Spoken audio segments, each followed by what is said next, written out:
Hi guys, బోటీ curry ఎలా చేసుకోవాలో చూద్దాం. గిన్నెను పొయ్యి మీద పెట్టుకొని నూనె వేడయ్యాక కొన్ని లవంగాలు, మిరియాలు, ఇలాచి వేసి కొన్ని ఉల్లిగడ్డలు వేసుకొని కలబెట్టుకోవాలి. ఉల్లిగడ్డలను గోల్డెన్ కలర్ వచ్చే వరకు కలబెట్టుకోవాలి.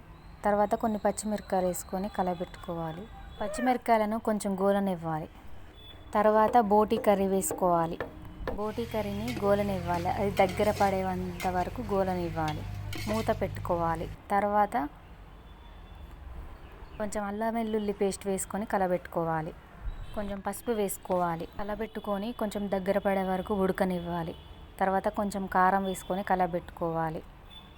తగినంత కారం, ధనియాల పొడి వేసుకొని కలబెట్టుకోవాలి. తగినంత ఉప్పు వేసుకొని కలబెట్టుకోవాలి.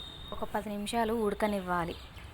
కొత్తిమీర వేసి దించుకోవాలి. అంతే, వేడి వేడి బోటీ కర్రీ రెడీ.